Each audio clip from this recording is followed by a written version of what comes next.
federal judge is demanding that the FDA consider or reconsider 2 petitions that were signed by U.S. citizens that are seeking restrictions on antibiotic feed for animals.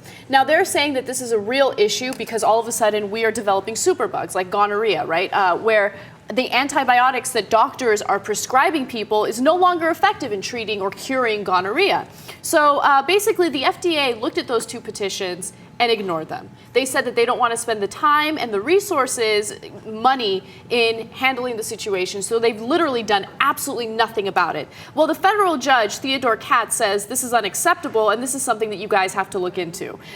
In March, Katz ordered the FDA to complete proceedings to withdraw approval for the non-therapeutic use of penicillin and tetracycline in livestock production unless makers of the drugs can produce evidence that their use is safe. The agency started the process in 1977, but they never finished it. 1977. Mm-hmm. But they'll get to it in a second. Just give me a minute, and we'll get back around to it. Right. And it's been proven, it's a long-standing concern that overuse of antibiotics in animal feed is endangering human health by creating antibiotic-resistant bacteria. And Irina found this excellent number. We're using 29 million pounds of antibiotics in animal feed. And this is in 2009 alone, okay? And this is an FDA report. So the FDA is well aware of the amount of antibiotics we're using in our food, but it doesn't matter. They're not changing anything. They don't even want to consider the petitions that Americans are signing. It's funny because I'm the exact opposite of a pessimist, right? So you're an optimist? Yeah.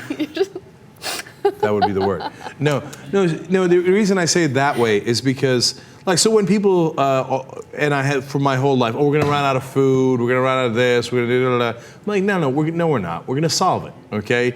And yeah, we're going to run out of gas at some point. It's okay. We're going to solve it. When we're running out of gas and it gets too high, then we're going to switch to renewables and solar and wind. And it's just a matter of if gas costs too much money. And that's really the equation, et cetera. So, and I believe in human ingenuity, and I really do, and I believe in progress, et cetera. Nonetheless, I think that we have gotten into a vicious cycle here where we're spiraling down in everything. So whether it's the financial collapse that I think is imminent, it's, in fact, we are running out of soil, funny enough, right? Mm-hmm. That's a real issue in the world.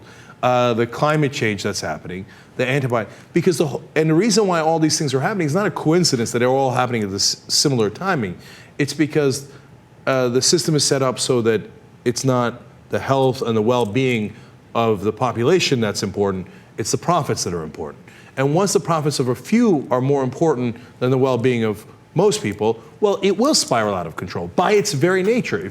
It's all in how you set up the incentive and disincentives, right? I mean, we've been talking about this on the show for 10 years now. And so if the whole system's built on a couple of people getting rich, well, they will definitely get rich, and they will definitely do whatever needs to be done to transfer those costs onto you. So whether it's the antibiotics in the food, name it, it's all spiraling towards a really bad place. It is. And to the point where, and my other characteristic is that I love to smell the roses, right? Enjoy every day, et cetera. Well, I'm now soaking in every day before we get to a point where we might all be in a lot of trouble, right? There seems to be a formula. Things get so bad that we just kind of come together and we find a solution, right? Mm-hmm. When it comes to this whole antibiotic thing, our bodies have become so resistant to antibiotics. Like, we're eating so much in terms of antibiotics because it's in our meat, it's in our food, that doctors have to come up with more and more powerful antibiotics in order for us to fight diseases. Well, keep in mind that that's having a negative impact on our bodies as well, because we're taking powerful drugs that can screw up other things in our bodies.